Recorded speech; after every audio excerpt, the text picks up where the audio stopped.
Good morning. Good morning.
Good morning.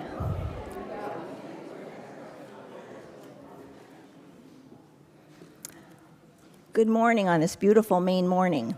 My name is Mary Kay Harrington, and I use she, her pronouns. I'm a member of the Board of Trustees, and it is my pleasure to welcome you to the Unitarian Universalist Church of Brunswick. UUCB is located on the ancestral homelands of the Wabanaki people, who have deep, enduring, and ongoing relationships with Brunswick land and waterways. We acknowledge the painful legacy of the region's colonial history and commit to better understanding it. We will work to recognize and welcome the presence and concerns of the Wabanaki, whose people and culture live within and contribute to the vitality of this community that we all share. Today is August 3rd, and a good friend of mine, Helene McLaughlin, is leading the service. The theme is The Power of Poetry, Roots and Wings for Our Times. Helene is an author, poet, and writer, and a yoga and mindfulness teacher, which many of you experienced here during the year. Helene has 3 collections of poetry and a book called Calm and Alert about teaching yoga and mindfulness skills to children, and has written numerous articles, books, chapters, and 2 booklets. She's currently working on a novel called Topia, the story of a school community facing the threats inherent in modern existence and how they cope with the present and imagine the future. Watch for the publishing. Helene is a member of our community and lives in Brunswick with her husband, Bruce, and is grateful to be a mother and grandmother. Our music today is being performed by our very own Grace Lewis McLaurin. It's the music and lyrics, and it will be coming from the Songs of Grace. If you are new or visiting today and would like more information about our congregation, you could stop by at the visitors table in the fellowship hall, or right after, following the service, there'll be an informal visitor and newcomers chat in the Wendell Berry room, which is back there on your left as you came in. The visitor and newcomers chat is held the first Sunday of every month, and it is an opportunity to learn more about our church. If you are a visitor or newcomer, please consider joining us. In the interest of safety, please note that there are 3 exits from the sanctuary. One is through the door you came in. The other is directly behind by the AV booth on your right in the back.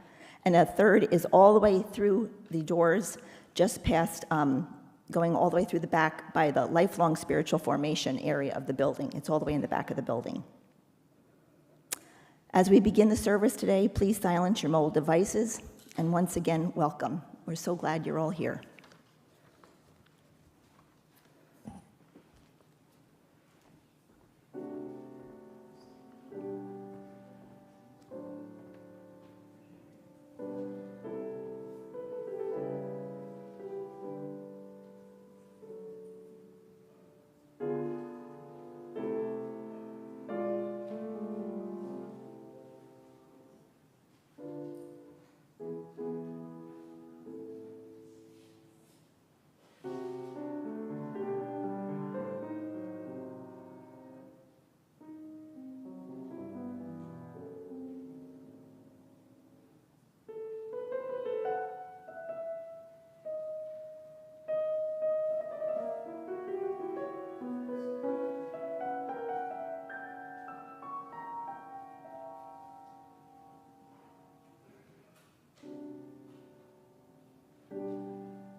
I'm Helene McLaughlin, she, her, and I have the honor of reading the chalice lighting this morning. Poetry can be a vessel that can ground us in what is true, what is beautiful, what is best in us. It can call us to remember our resilience, our capacity to endure, our dignity in the face of suffering. It has the power to root us in our depths and give wings to our spirits.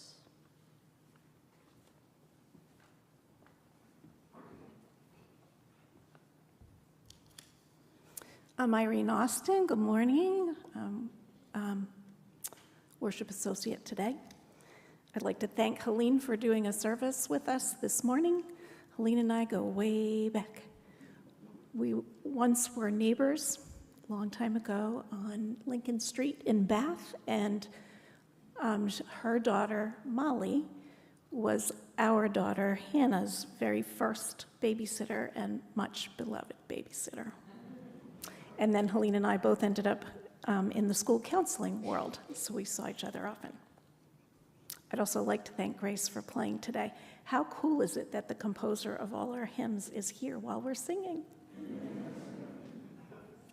Our opening words are from Singing the Living Tradition by William F. Schultz. Come into this place of peace and let its silence heal your spirit. Come into this place of memory and let its history warm your soul. Come into this place of prophecy and power and let its vision change your heart. Our opening hymn is just pure poetry as well, put to music by Grace, number 13, Tiny Beginnings. Please stand as you are able and join in singing.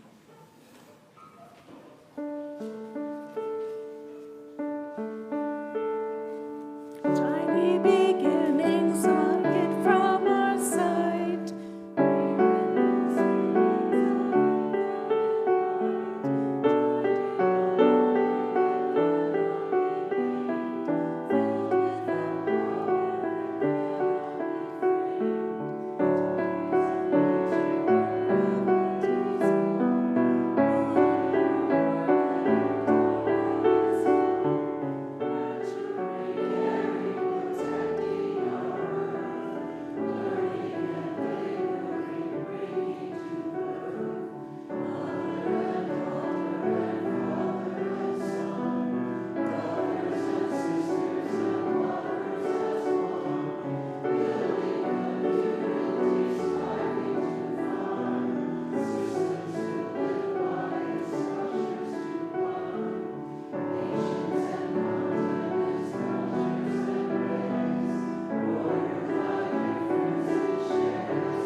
Good morning.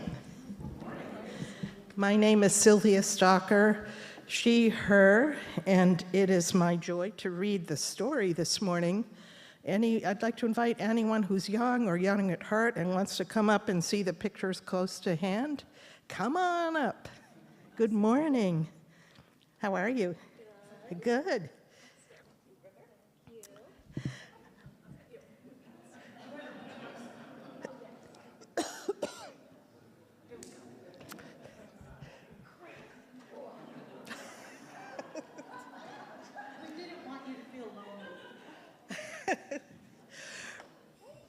We have many young at heart people in our congregation.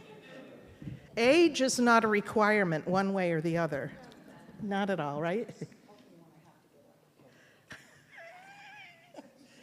We will all help each other up at the end.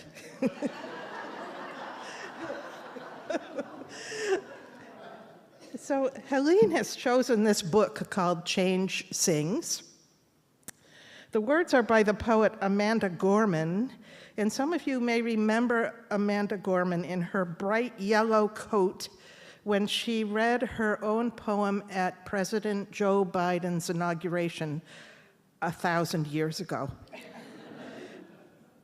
She, at the time, I think was only 20 years old when she was the youngest person to give a poem at an inauguration ever, the youngest person. And now I think she actually makes a living being a poet, which is pretty unusual too. Usually poets have to do other things, like be school counselors or meditation teachers or a number of things, whatever. And I love that Helene chose this book because not only is it a poem that is set to pictures, but the pictures are very colorful, and I love color. So I hope you enjoy this. The illustrations are by Lauren Long, and I love his illustrations. So, Change sings. I can hear change humming in its loudest, proudest song. I don't fear change coming, and so I sing along.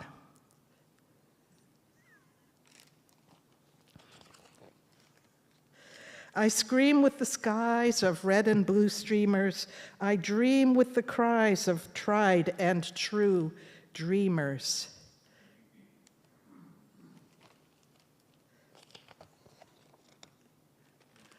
I'm a chant that rises and rings. There is hope where my change sings.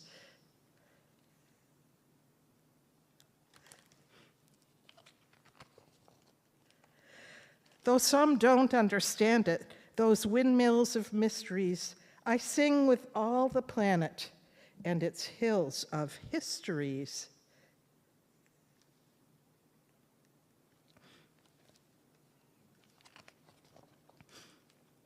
I hum with 100 hearts, each of us lifting a hand. I use my strengths and my smarts, take a knee to make a stand.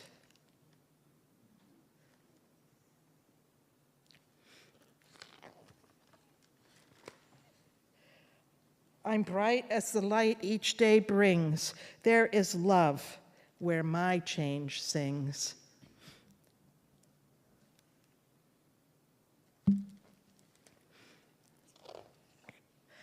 I show others tolerance, though it might take some courage.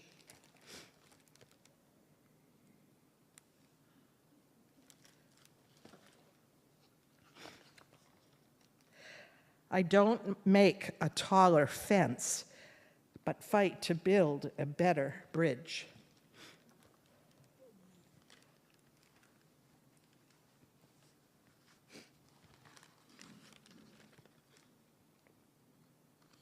There's something about being in front of a microphone that makes my nose run, so excuse me here.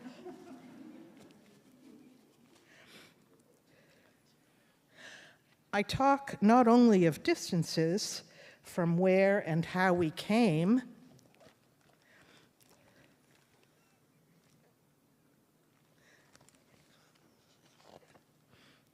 I also walk our differences to show we are the same. I'm a movement that roars and springs. There's a wave where my change sings.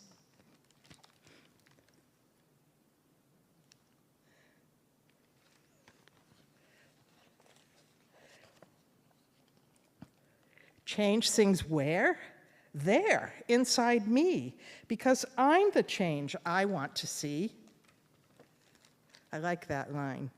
I'm the change I want to see. As I grow, it grows like seeds. I am just what the world needs.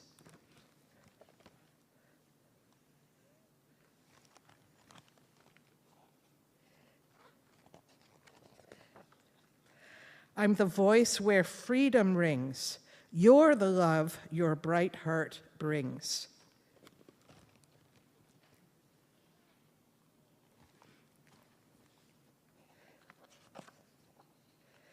We are the waves starting to spring, for we are the change we sing. We're what the world is becoming, and we know it won't be long. Let's hope, right? Let's hope it won't be long. We all hear change strumming. Won't you sing along?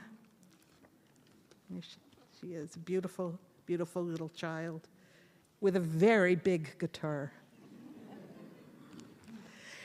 And that's our story. Thank you for coming and joining me to hear it and see it. Thank you for showing the picture. You're very welcome.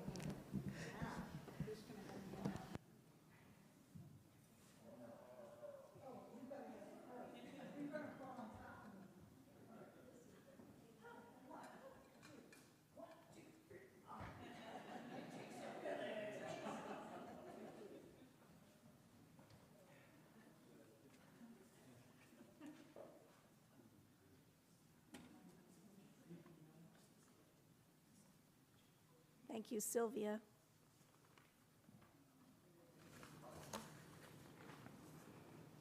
Our reading by Jane Kenyon called Happiness.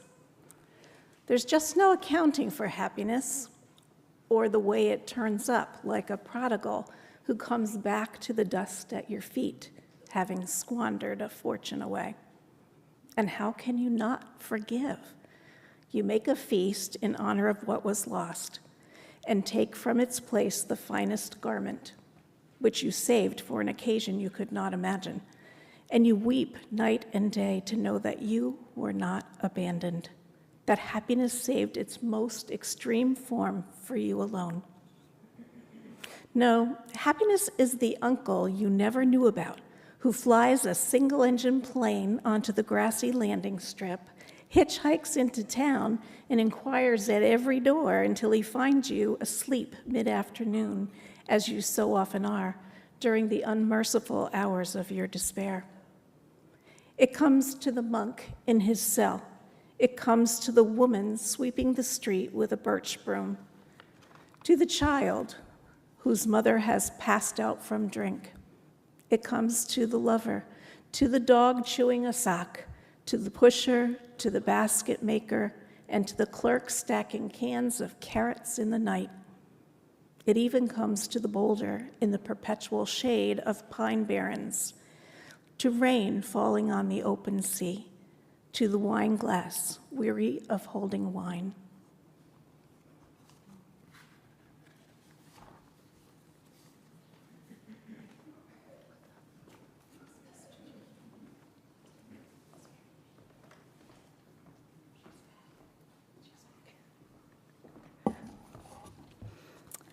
I'm Mary Kay Harrington, and I'm a member of the Pastoral Associates, and I'm going to read the joys and concerns. Concern for all those who feel alone, frightened, or uncertain, that love will somehow reach them, hopefully through one of us, and offer hope. For Joys, by Devon Smith, had an excellent excuse to play hooky from church last Sunday. She was in Camden celebrating the marriage of daughter Emily to her love, John. It was a day of pure joy on the shores of Maguntakuk Lake, though Devon admits she cried through the entire ceremony. What mom doesn't? By Carol McCoy. I'm very excited to be preparing for the August 25th service. When I feel discouraged, I think of baseball and all of you, and I feel so uplifted. Thanks for being such a great congregation.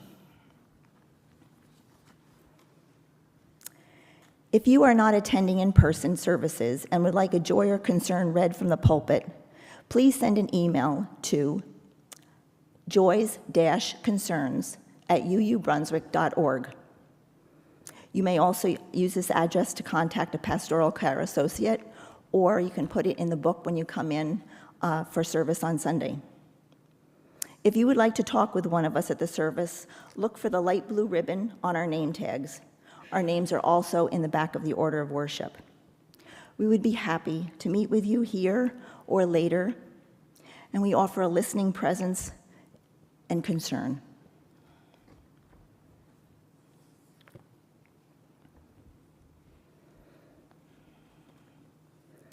This reflection is number 480 in Singing the Living Tradition.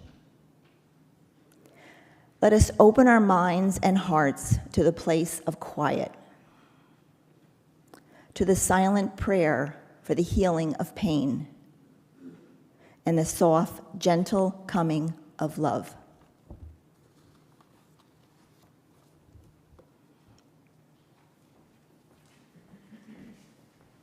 Our musical response for the month of August is Spirit of Life, number 123.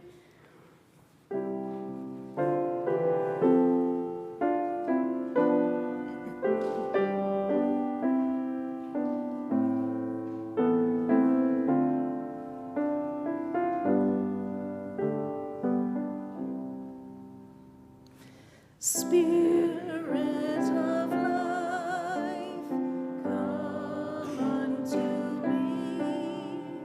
Sing in my heart of the stirrings of compassion. Blow in the wind, rise in the sea, move in the giving life the shade of justice. Roots only rose, wings set me free. Spirit of life, come to me, come to me.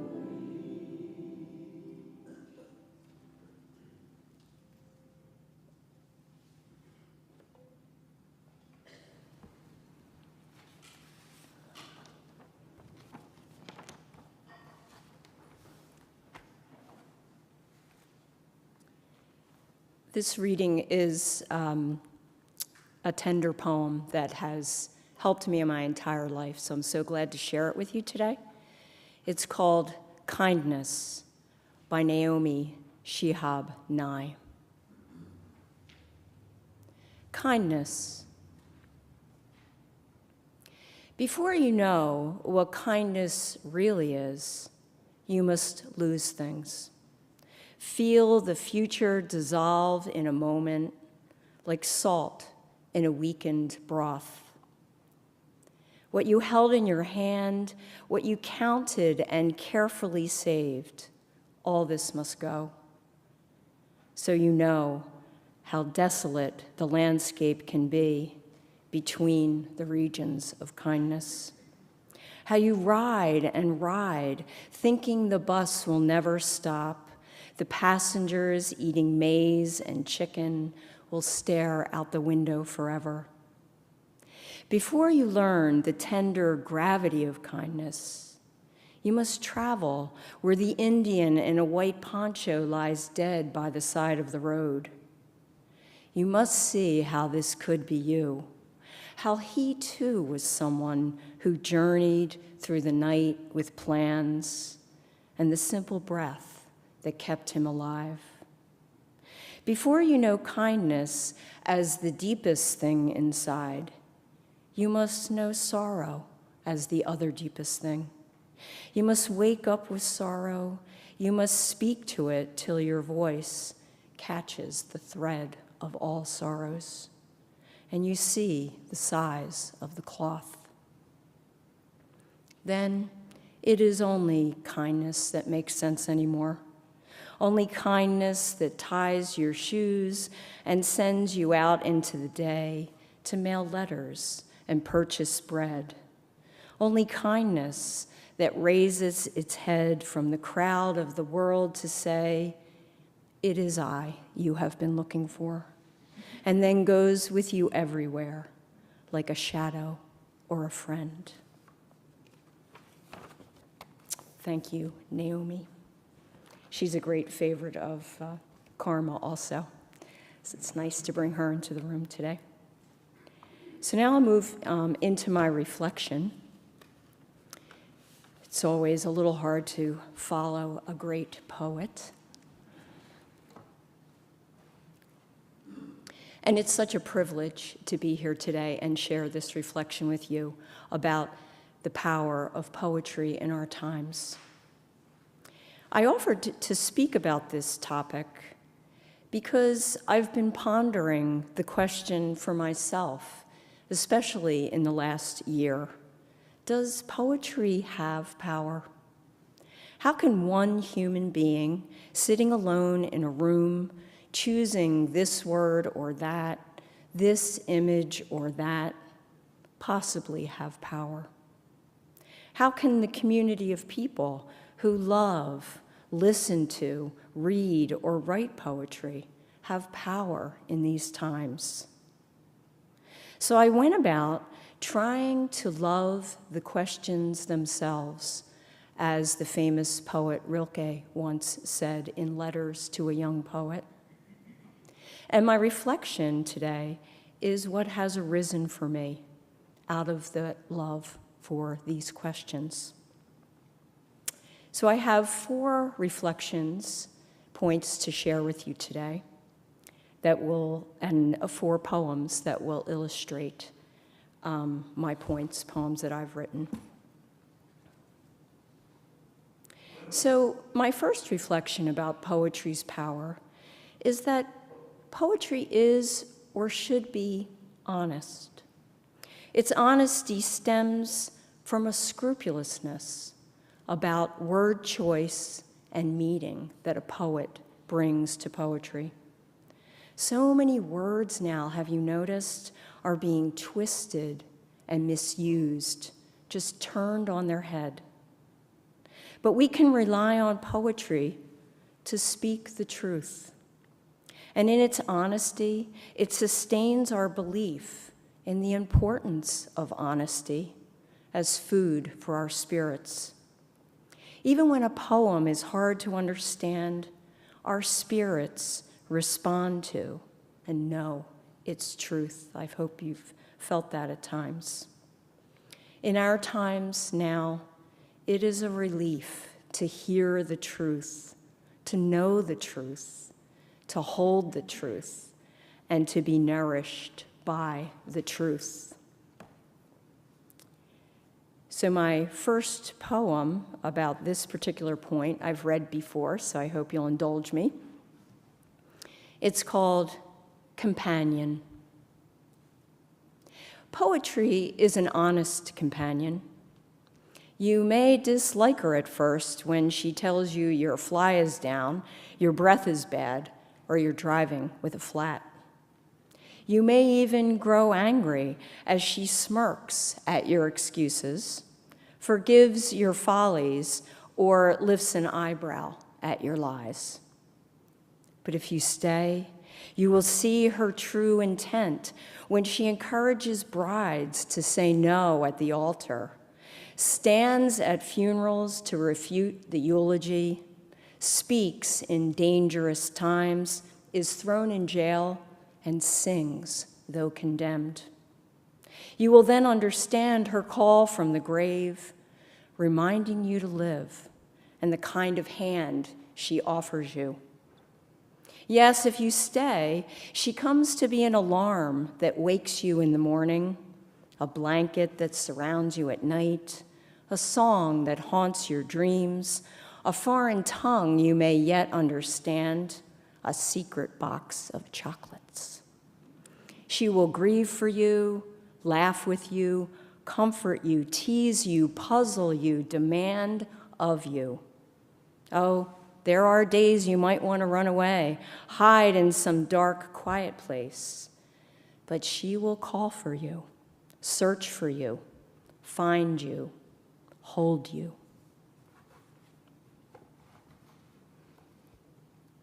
So poetry is honest. My second reflection is that poems remind us of what is beautiful, as all works of art do. In its form, lyricism, meaning, it exudes beauty. Poems point out the beauty of the world and in people. This is not a luxury or fluff. In times of ugliness, the ugliness of disdain, the ugliness of violence and unnecessary suffering, the ugliness of cruelty and hatred. The beauty of poetry is not simply a balm, but it's a reminder of what is best in us, what we can be, or a reminder of our goodness and beauty as a race.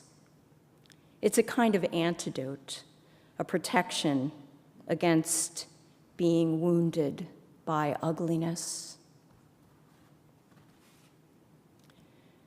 And my poem, to go with what is beautiful in poetry, is a poem I wrote recently taking one of my daily walks in my neighborhood in spring when I found a group of forget-me-nots, the little flower, if you know it, that comes out in spring.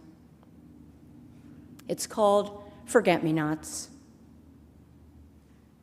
Taken by the surprise of remembering, startled by a swath of abundant blue cascading down an unnoticed corner of a yard with a white dog. Flowers, tiny alone, together shout their name in accusation. Forgetfulness, easy. Winter, long. Darkness, deep. Yes. But here, a benediction. You have not yet been abandoned by beauty. So poems are honest, poems are beautiful, and my third point is that poems speak out. They notice things, they name things, they savor a moment. I so admire social justice advocates, and there are many of you here. I'm really in awe of you. It has taken me some time to understand that this act of writing, loving, speaking, and reading poetry is a power in and of itself. It shouts, I will stand. I will sing. I have noticed. I will not be robbed of my joy, my voice, or my hope. My poem for this point, I wrote this past January. I've never read it, so I hope it goes well. But in January, you might remember that many things happened that were difficult, although when I say that now, I think every week is like that now. But it was relatively new at the time, and there was the inauguration, there was the death of Jimmy Carter, there were wildfires, and there were many shootings. And I was walking on the Bowdoin campus, and this poem found me. It's called Half-Mast, January 2025. The flag whips, snaps, folds and unfurls in the winter wind, bitter now. The bells peal from the campus chapel, marking time, all time, this time, our time. The red, the white, the blue are welcome color here against seasonal gray. Clouds, old snow on ground, stone church. The flag flies halfway up a tapering pole, commemorating not the inauguration, but death. A good man, shootings, fires. Isn't it right to grieve the passing of integrity, the preventable carnage, the crackle of earth keening? But isn't it also right to feel a snap of resilience, to unfurl, stretch out to full length for a future, to imagine hands that will pull with all their strength on the halyard, to raise us as high as rope, pole, the times will allow. Isn't it right to look up, join that eagle perched on top, looking out, over, away, while clutching that ball painted gold?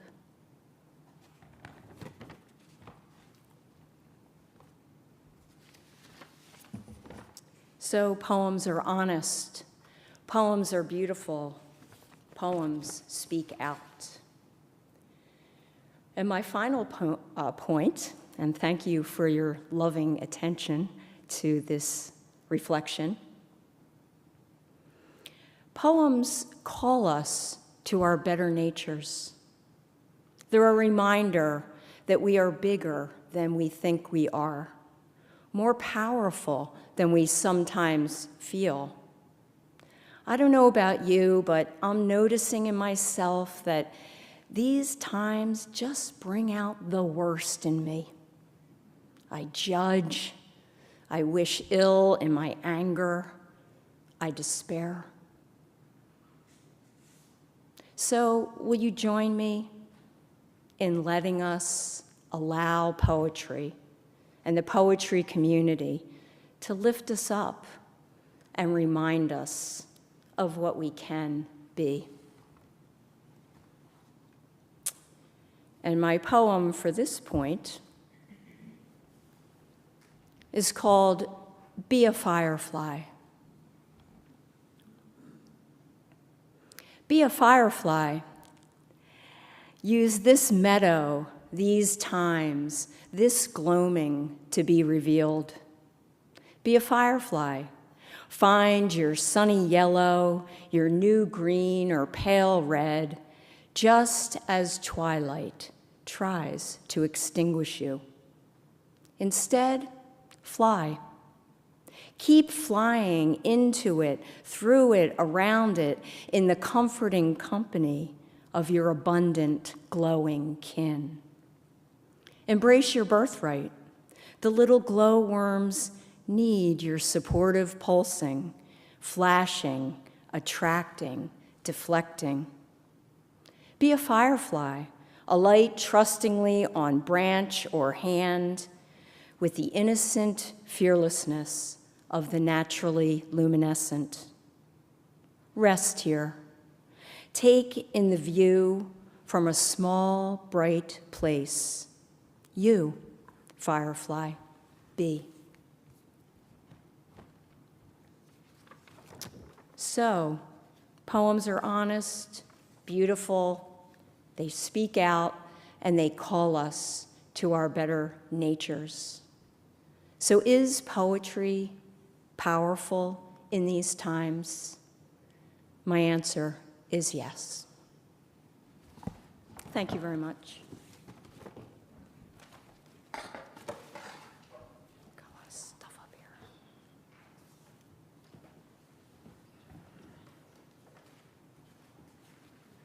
Thank you so much, Helene, and what a gift it is that you share your very own poetry with us. This is the time in our service when we receive your offerings to support our church. Each month, our all Sunday non-pledge cash is split with the monthly Charity with Soul, and this month's charity is the Oasis Free Clinic. Please give as generously as you are able.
Will you please join me in the congregational response?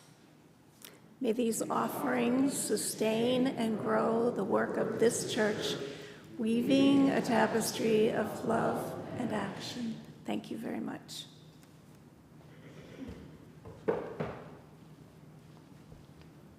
Our closing hymn is number 16 in Songs of Grace, Laudate Omnia. It's a very perky song, and if you don't know it, don't worry, because by the end of the first verse you will, because it just kind of keeps repeating this lovely melody.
Our closing words are one final poem of mine.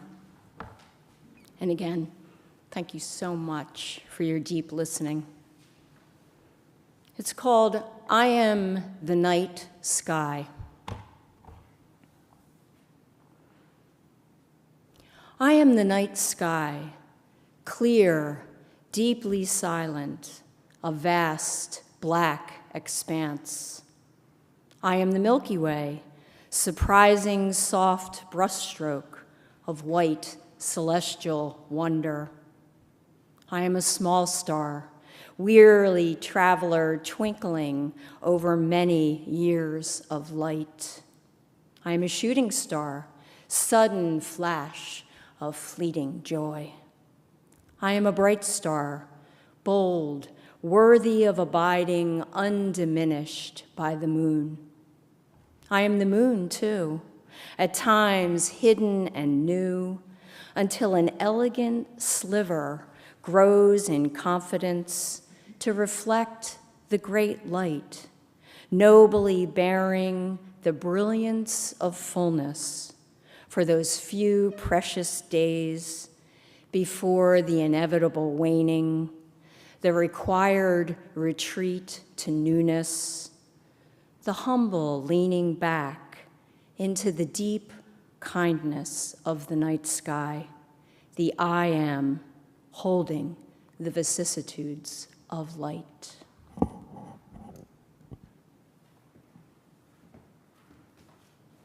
While the chalice is being extinguished, would you please sing twice through number 21, May the Road Rise to Meet You.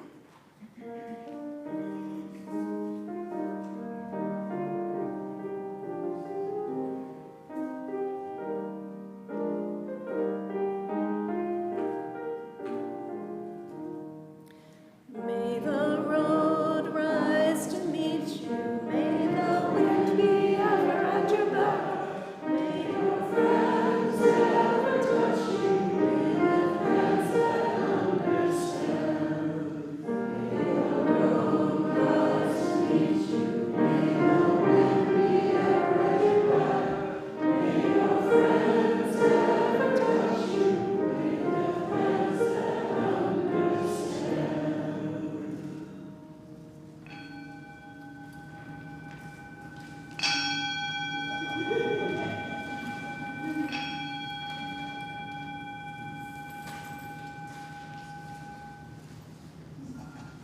Please take some time to say hello to those around you. And thank you once again, Helene and Grace.